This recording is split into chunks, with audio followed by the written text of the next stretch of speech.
Muchos creen que un bike park solo sirve para hacer el cabra y tirarte por saltos gigantes.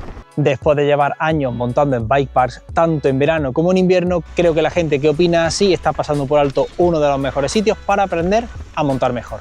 Yo soy Jesús, sé nuevamente bienvenido al canal y en el vídeo de hoy tan distinto buscaré desmontar esa idea preconcebida tan común que veo en ciertos grupos de riders. Los bike parks no son solo para profesionales o para los ciclistas de descenso, sino que se puede disfrutar plenamente con una bicicleta de enduro o eléctrica siempre y cuando se sigan unas normas mínimas. Escaparse unos días a un bike park tiene muchas ventajas y una de ellas es que vas a mejorar muchísimo como rider en muy poquito tiempo. Pero no molesto más, empezamos con el vídeo.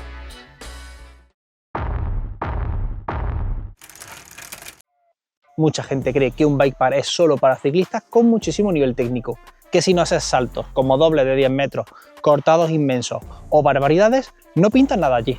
Después de 3 días seguidos montando en un bike park la semana pasada, he recordado que esa idea está completamente equivocada y te lo quiero transmitir. Evidentemente, para los riders que buscan entrenar descensos, acumular kilómetros y kilómetros de bajadas y ensayar pasos técnicos complejos, un bike park es un sitio ideal. Sin embargo, si lo que buscas es simplemente disfrutar de la bicicleta y de la compañía en descensos, o bien quieres mejorar técnicamente como ciclista, ir a un bike park va a acelerar ese proceso en cierta medida. Y si nunca has montado en un sitio como este, déjame que te cuente qué cosas tienes que tener en cuenta. Primero, si a pesar de llevar tiempo montando en bici, eres una persona miedosa con la velocidad o con la inclinación de las pistas, o si no controlas del todo el manejo encima de la bicicleta, debes tener cuidado si pretendes ir a un bike park porque quizás pases un mal rato.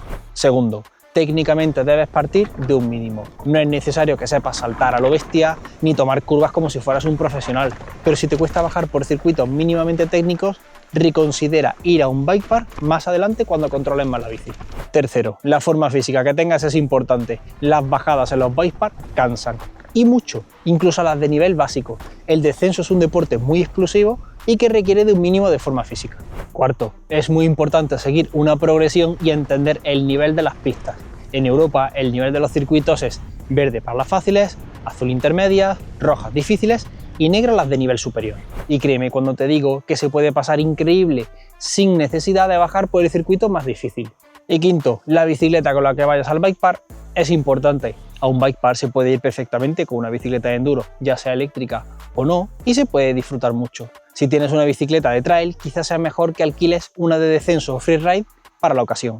Y ahora quiero hablarte sobre cómo preparé mi bicicleta para 3 días de uso intensivo en Valnor, el bike park en el que he estado grabando las tomas de este vídeo. Para quien no lo sepa, aparte de mi e-bike, tengo esta bicicleta de enduro o freeride. Es una Propine Spindrift con 180 mm de recorrido en ambos ejes, un sistema de suspensión impecable y una configuración de ruedas Full 29 o Mullet. Para bike park la uso Mullet para ganar en manejabilidad y para evitar rozarme con la rueda trasera en el culo cuando la cosa se pone empinada. Tanto la horquilla como el amortiguador los tengo con el mantenimiento recién pasados y al día. En el cuadro tuve que hacer una pequeña reparación express debido a que se me partió la guía del cable de la tija durante el viaje. Los neumáticos que puse son de carcasa de descenso y medidas de 2,5 delante y 2,6 atrás. Sé que me vas a decir que el trasero es demasiado grueso, y razón no te falta, pero este Continental Grip Total trasero lo tengo de repuesto para el e-bike. Y no me iba a comprar un neumático tan solo para 3 días de bike park este año. Por cierto, en un bike park te recomiendo revisar las presiones todos los días antes de montar. Yo llevo 22 P6 en la rueda delantera y 28 o 26 en la trasera. Y con las suspensiones igual, revisarás que la presión fluctúa más de lo que te crees. Otra cosa que he cambiado y que los que me seguís desde hace tiempo os habréis dado cuenta son los frenos. Cambié los Fórmula Cura 4 por unos Maven Ultimate y no porque fueran mal o por no ser frenos adecuados para el uso que pretendo darles. El caso es que me he acostumbrado mucho al tacto de los Maven en la e-bike y cuando usaba esta bicicleta después de un tiempo con los Fórmula me costaba cogerle el rollo. Al final busqué unos frenos que se parecieran al máximo a lo que estoy acostumbrado. Y por cierto, me llevé también una bolsa de herramientas con algunos repuestos para reparar cualquier cosa que pudiera romper. También llevé una rueda trasera completa por si acaso, pastillas de frenos, el kit de sangrado de los Maven y algunas cositas de más. Y ahora te quiero comentar qué cosas se pueden aprender en tan solo 3 días de bike park de forma intensiva. Pero antes déjame que te recuerde que si te está gustando este vídeo le des un buen like y si te gusta el contenido de mi canal, te puedes suscribir, que no cuesta nada, y haces crecer esta comunidad de entusiastas. Una cosa que prácticamente sobre la marcha aprendes es a mirar más lejos y no sobre la rueda delantera. Al tratarse de circuitos abiertos, normalmente es más fácil mirar adelante, lo que nos permite prever los obstáculos, baches, curvas y demás. Y créeme cuando te digo que desarrollar esa habilidad es de lo más importante en nuestro deporte. Al mirar adelante también tenemos más tiempo para pensar la trazada más rápida o segura. Conforme vamos haciendo bajadas nos vamos entendiendo mejor con la bicicleta y con las pistas, de modo que empezamos a apurar las frenadas y a posicionarnos encima de la bici para frenar mejor y sufrir la mínima fatiga posible. Otra habilidad que vamos desarrollando poco a poco es la de entrar en curvas lo más abierto posible, lo que nos da más seguridad a la hora de tomar la curva y perdemos menos velocidad cuando salimos de ella. También se aprende que una buena puesta a punto de la bicicleta es esencial para montar con más confianza y pensar menos en la bicicleta y más en los circuitos. Y que el cansancio y la fatiga se gestionan, incluso encima de la bicicleta. Se puede aprender a corregir la postura para que, incluso montando a alta velocidad, podamos descansar las piernas cuando se nos fatigan. Otra cosa que quiero compartir es que repetir un circuito duro o que no se nos da bien vale muchísimo la pena, ya que el hecho de repetir buscando mejorar las trazadas hace un bien muy grande para nosotros a corto plazo. Y por supuesto, otra cosa que aprendí es que ir a un bike park con tus colegas mola mucho y eso es esencial para una experiencia top.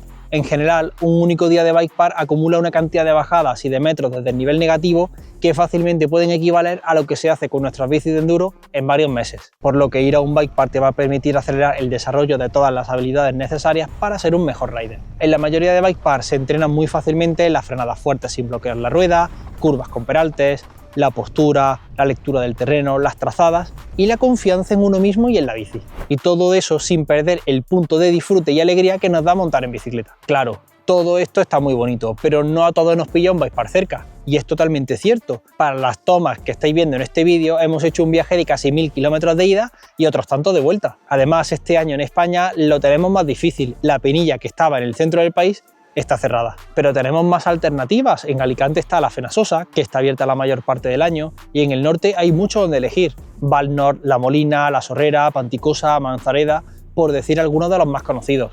Si te estoy convenciendo para ir a un bike para unos días con tus colegas, hay cosas de logística que tienes que tener en cuenta. Lo primero son las horas de viaje y el descanso. Llegar descansado es importante y si tienes varias horas de viaje quizás sea mejor llegar el día de antes. Por otro lado, si pretendes pasar algunos días, busca un alojamiento cómodo para poder enganchar las pistas o para cargar el coche o la furgoneta de forma fácil antes de ir a la estación. Cuando se paga el forfait, también se puede pagar un seguro que te cubre la evacuación. Si no estás federado, págalo, te evitarás complicaciones incluso si tienes un seguro privado. Y si vas a parar al mediodía a comer, come ligero, que si te das un atracón y luego quieres montar a la tarde, el estómago pesa y uno se amodorra, luego cuesta más ponerse en marcha y no cunde lo mismo. Creo que mucha gente entiende mal que es realmente un bike park. No es un sitio para impresionar a nadie, es probablemente el lugar donde más rápido puedes progresar técnicamente como rider. Y por eso, si te gusta el enduro, ir a un bike park es algo que debes plantearte si quieres acelerar tu progreso de mejora o simplemente disfrutar de las bajadas evitando las subidas largas. Espero que este vídeo te haya gustado y que gracias a él empieces a mirar en el calendario cuando tienes un hueco para una escapada a un bike park. Y por aquí te dejo unos consejos extra que te van a venir muy bien. Nos vemos en el siguiente vídeo. Sé bueno.